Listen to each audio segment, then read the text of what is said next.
All, ಇವತ್ತಿನ video ಕ್ವಿಕ್ಕಾಗಿ ನೀವು ಸಾಂಬಾರ್ ರೆಸಿಪಿನ ಮಾಡ್ಕೋತೀರಿ ಅಂದ್ರೆ ಕ್ವಿಕ್ಕಾಗಿ ಹಿಂಗೆ ಮಾಡ್ಕೋಬೋದು. ಇದು ಸಿಂಪಲ್ ಸಾರು. ಬೇಳೆ ಟೊಮೆಟೊ ಎರಡು ಮಿಕ್ಸ್ ಮಾಡಿ ಸ್ವಲ್ಪ ಎಣ್ಣೆ ಹಾಕಿ ಪಳಪಳ ಅಂತ ಕುದಿಸ್ರಿ. ಕುದಿಸಿ ಬೇಳೆ ಎಲ್ಲಿ ಹೋಯ್ತು ಅಂತಲೂ ಗೊತ್ತಾಗಬಾರ್ದು, ಅಷ್ಟು ಚೆನ್ನಾಗಿ ನೀವು ಕುದಿಸ್ಬೇಕು. ಆಯಿಲ್ ಹಾಕ್ಕೋರಿ, ಒಗ್ಗರಣೆಗೆ ಆಯಿಲ್ ನಾನಿಲ್ಲಿ ಒಂದು ಬಾಟಲಲ್ಲಿ ಹಾಕಿಟ್ಬಿಟ್ಟೇನಿ. ಅದಕ್ಕೆ ಒಂದು ಹೋಲ್ ಮಾಡಿಬಿಟ್ಟು ಹಾಕೊಳಕ್ಕೆ ಈಸಿ ಆಗ್ತೈತಿ ಅಂಥೇಳಿ ಒಂದು ಬಾಟಲ್ ಒಳಗೆ ಹಾಕಿಟ್ಕೊಂಡೇನಿ. ನೀವು ಒಂದು ಬಾಟಲ್ ಒಳಗೆ ಹಾಕಿಟ್ಕೋರಿ. ಜೀರಿಗೆ ಸಾಸಿವೆ ಹಾಕ್ಕೋರಿ. ಜೀರಿಗೆ ಸಾಸಿವೆ ಬಂದು ಚಟಪಟ ಅಂತ ಅನ್ಬೇಕು. ಆಮೇಲೆ ಸ್ವಲ್ಪ ಇಂಗು,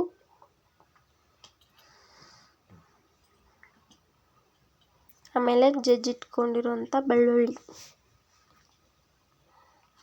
ಸ್ವಲ್ಪ ಮಿಕ್ಸ್ ಮಾಡ್ಕೊರಿ.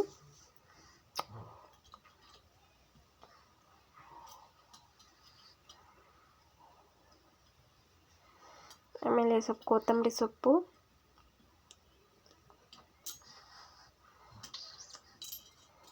ಇದನ್ನು ಕೂಡ ಸ್ವಲ್ಪ ಮಿಕ್ಸ್ ಮಾಡ್ಕೊರಿ. ಆಮೇಲೆ ಸ್ವಲ್ಪ ಖಾರದ ಪುಡಿ ಮತ್ತು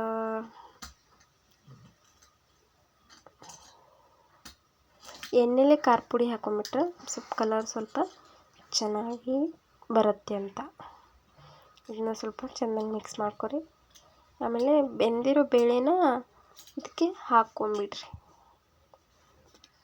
ಇದನ್ನ ಸ್ವಲ್ಪ ಅದ್ರ ಜೊತೆ ಮಿಕ್ಸ್ ಮಾಡ್ಕೊರಿ.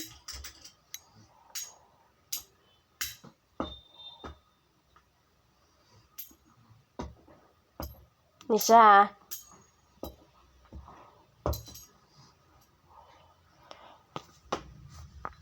ಆಮೇಲೆ ನೀವು ಅರಿಶಿನ ಪುಡಿ ಸ್ವಲ್ಪ ಹಾಕೋರಿ, ಸ್ವಲ್ಪ ಗರಂ ಮಸಾಲ ಹಾಕೋರಿ, ನೋಡ್ಕೊಂಡು ಹಾಕೋರಿ. ಆಮೇಲೆ ನಿಮ್ಗೆ ಎಷ್ಟು ಬೇಕೋ ಅಷ್ಟು ನೀರು ಸೇರಿಸ್ಕೊರಿ. ನಿಮಗೆ ತಿಳಿ ಸಾರು ಇಷ್ಟ ಅಂದರೆ ನೀರು ಸ್ವಲ್ಪ ಜಾಸ್ತಿ ಸೇರಿಸ್ಕೊರಿ. ಇಲ್ಲ ನಮಗೆ ಗಟ್ಟಿ ಸಾಂಬಾರು ಬೇಕು ಅಂದ್ರೆ ನೀರನ್ನ ಸ್ವಲ್ಪ ಕಡಿಮೆ ಹಾಕೋರಿ. ಸ್ವಲ್ಪ ಬೆಲ್ಲ,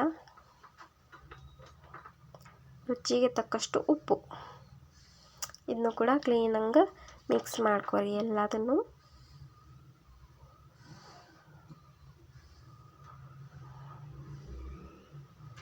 ಫ್ರೆಂಡ್ಸ್, ಇದು ಫುಲ್ ಕುದಿಬೇಕು.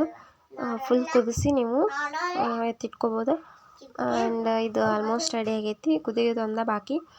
ಆ್ಯಂಡ್ ವಿಡಿಯೋ ಇಷ್ಟ ಆಗಿದ್ದರೆ ಪ್ಲೀಸ್ ಸಬ್ಸ್ಕ್ರೈಬ್ ಮಾಡಿರಿ, ಒಂದು ಲೈಕ್ ಕೊಡಿರಿ.